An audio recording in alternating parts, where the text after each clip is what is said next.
Hey guys, welcome to Through the Bible, verse by verse, a plain and simple study of the entire Bible, book by book, chapter by chapter, and verse by verse. We are in 2 Kings chapter 4, and we're making our way. We're going to talk about some of Elisha's exploits as a prophet. Remember when Elijah was taken to heaven, taken away, he asked Elisha what could he do for him before he left, and he said, give me a double portion of your spirit. And we're going to see some of this. Elisha performed some 7 recorded miracles. Elisha will do just that, as he said, double 14. And it's just, these are just some of them. And remember, Elisha too is primarily kind of the prophet to Israel. He's the prophet to the nation, but primarily the prophet to Israel. I think that's important to kind of understand. Let's bring up my chart again and show you where we are with this. This, remember, is the chart of Israel. This is the kings of Israel. And, so if you look at where we are now, we're right around the Jehu, this area here, and which is a little after the Jehoshaphat. These are the kings of Judah. And where you at? So where's Jehoshaphat at? All right, Jehoshaphat is here. So again, around this time. All right, so let's get to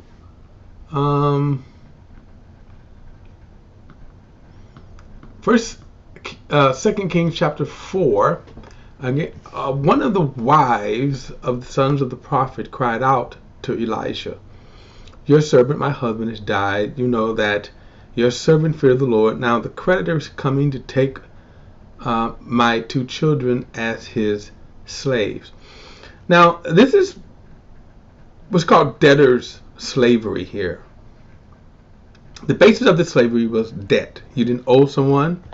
You could not file bankruptcy. There was no bankruptcy laws.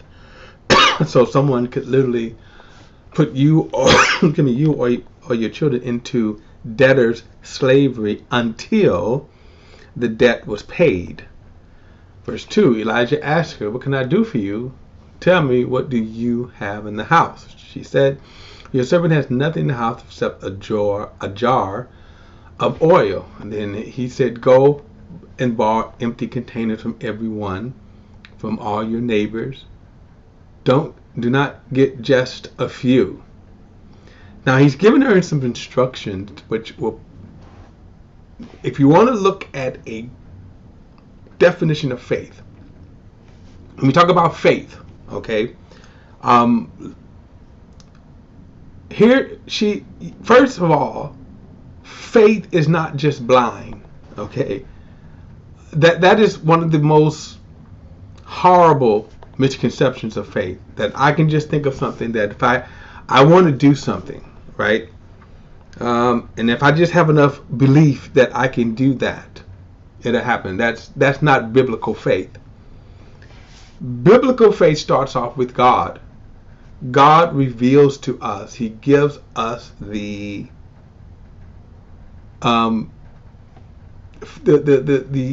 justification for believing in him. So you start off with Elisha, who is an established prophet. He now tells this woman to do something. On that basis, she then goes and gets these jars. She just didn't go and gets the jars, right? And says, hey, loan me some jugs and jars, and we would probably say, hey, you got any 55-gallon jugs or 55-gallon, right? Drive behind your grocery stores and pick up empty, maybe pick up these 55-gallon.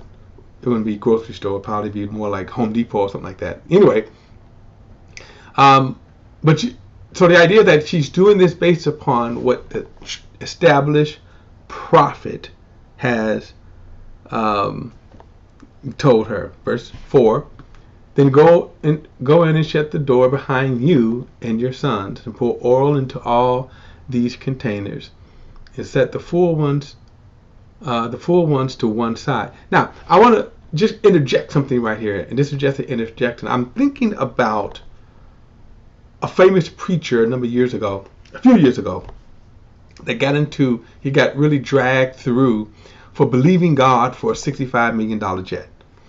Except he wasn't believing God for a $65 million jet. He was actually fleecing the people, the general public, telling them to give money to it. And then when he got criticized for it, he was saying this in front of his congregation, that if he wanted to believe God for a $65 million jet, you can't stop me. Well, no one was stopping him. What they were criticizing was he was fleecing the flock. And the reason why I criticize that is because who told you to broadcast your so-called faith? And I use this example here. Notice Elisha said, go in and shut the door behind you. In other words, your faith will be known. Your faith will eventually be known. Now, of course, I'm saying he didn't have faith at all. What he was doing wasn't true faith. But I am saying this, that there are people that think that they have to broadcast. And like in that preacher's case, he could have stood in his suite, his master bedroom, which is about the size probably of our houses. I kid you not, right? And he could have, walked around his mansion, and he does live in a mansion. He could have drove around on his many acres, walked around on his many acres, and said, God, I believe you for a $65 million jet. And then he could have bragged about it.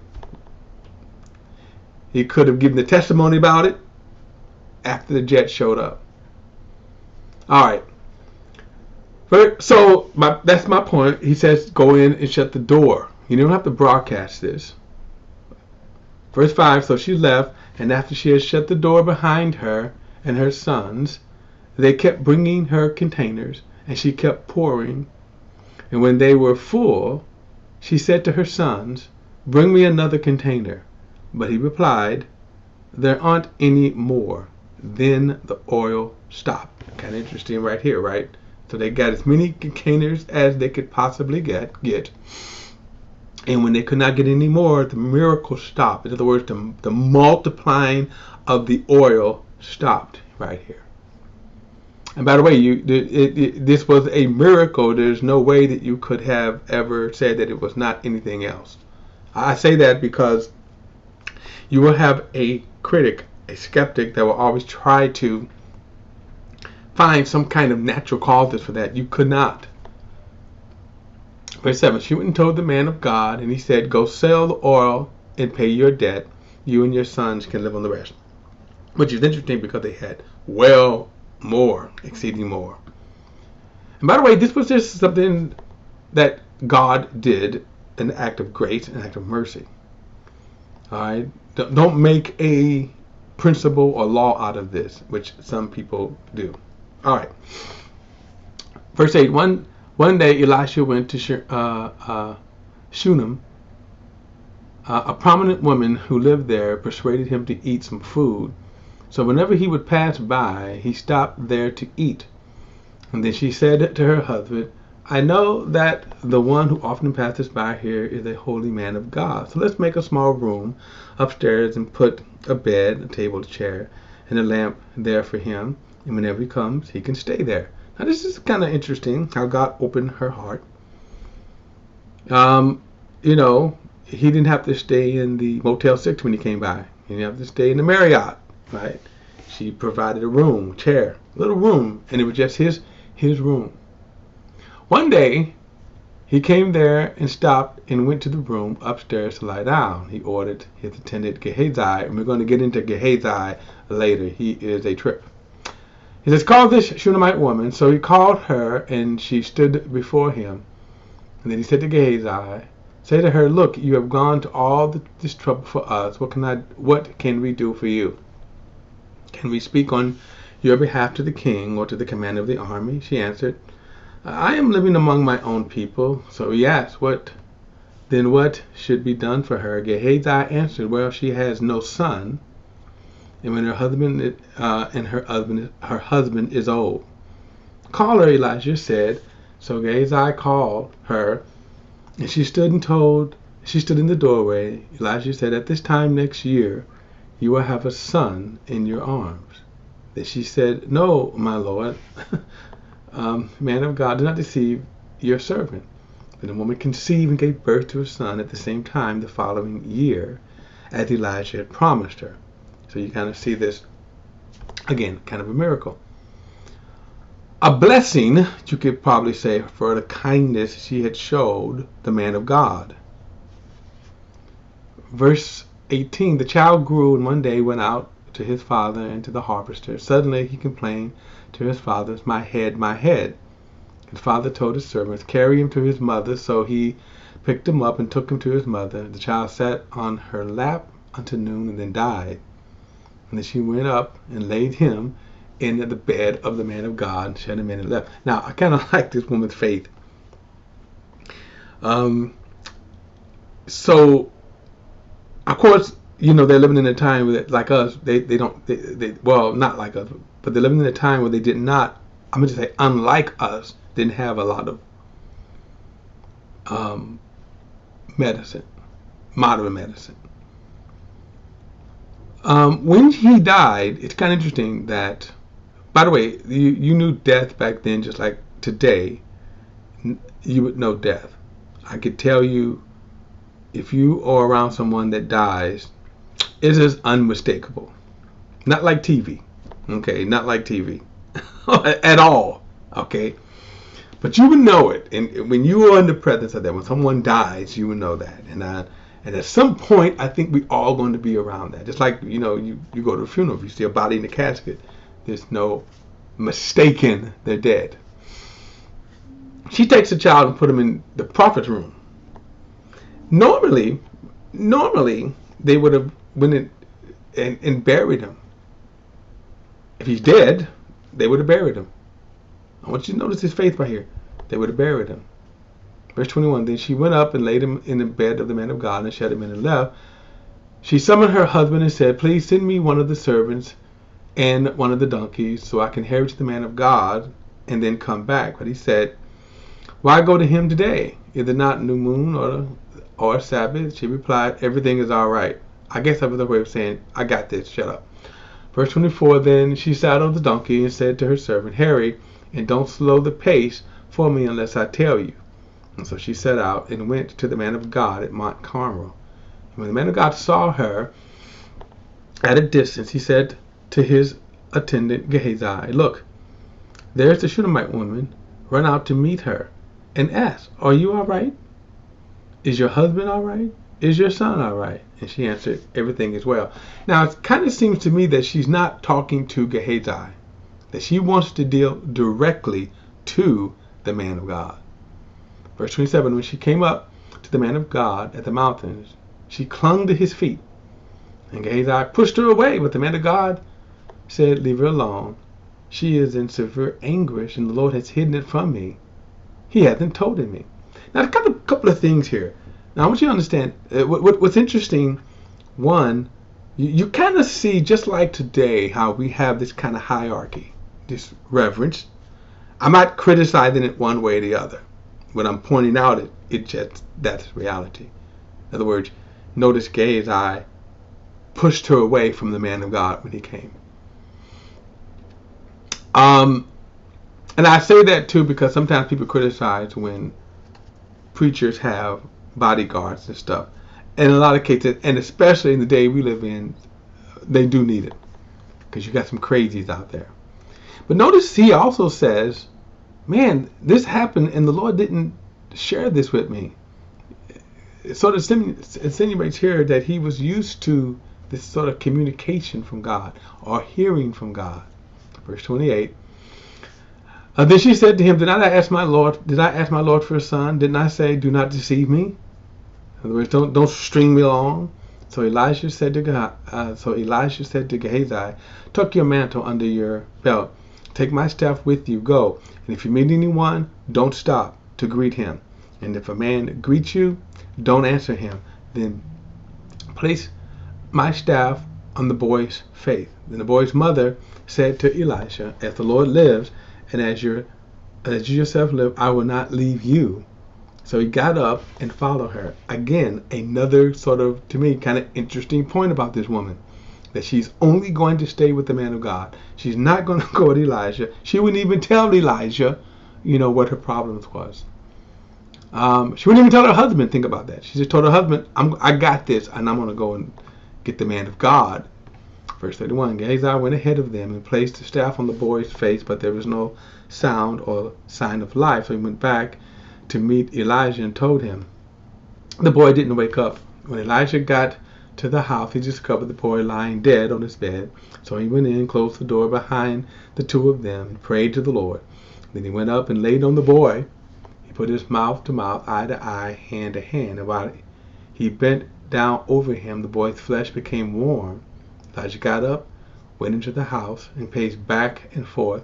Then he went up and bent down over him again. And the boy sneezed 7 times and opened his eyes. And then Elijah called Gehazi and said, call the Shunammite woman. And he called her, and she came. Then Elijah said, pick up your son. And she fell on his fell on his feet and bowed to the ground. She picked up her son and left. Again, a very, very spectacular miracle, coupled by the faith of this woman. And you have to kind of like this, that she would only deal with Elisha. And it's kind of interesting that Elijah himself had to go. He tried to kind of brush it off. Here, you go, Gehazi. And, and there's some questions we could probably ask about this. All right, verse 38. And when Elijah returned to Gilgal, there was a famine in the land. The son of the prophet was sitting at his feet. He said to his attendant, put on a large pot and make stew for the sons of the prophet. One went out to the field and gathered herbs and found a wild vine, from which he gathered as many wild gourds as his garments could hold. By the way, they would have these, the robes. They could make like a big pouch, with that. And that's what it means by that. He carried as many as he could kind of unfold up in his robe. Then he came back and he cut them up into the pot and stew, but they were unaware what they were, and then they served some of the men to eat. But when they ate the stew, they cried out, "There's death in the pot!" And the man of God, and they were unable to eat it. Maybe they tasted it and it just tasted funny. Then Elijah said, "Get me some meal," and he threw it into the pot and said, "Serve it to the people to eat." And there was nothing bad in the pot. Now, this was an act of faith, by the way, because remember, they just discovered they got maybe poison gourds in this pot right here. He didn't make a fresh pot. He just simply he healed that pot and then told them to eat it. And then they ate it. Okay, that was an act of faith. Okay, that was an act of faith on him. Verse 42, a man from Baal Shalishna came to the man of God with his sack full of 20 loaves of barley bread from the first bread of the harvest. Elijah said, "Give it to the people to eat." But Elijah attended and asked, "What? Am I to set 20 loaves before 100 men?" He said, "Give it to the people to eat." Elijah said, "For this is what the Lord says, they will eat and they will have some left over."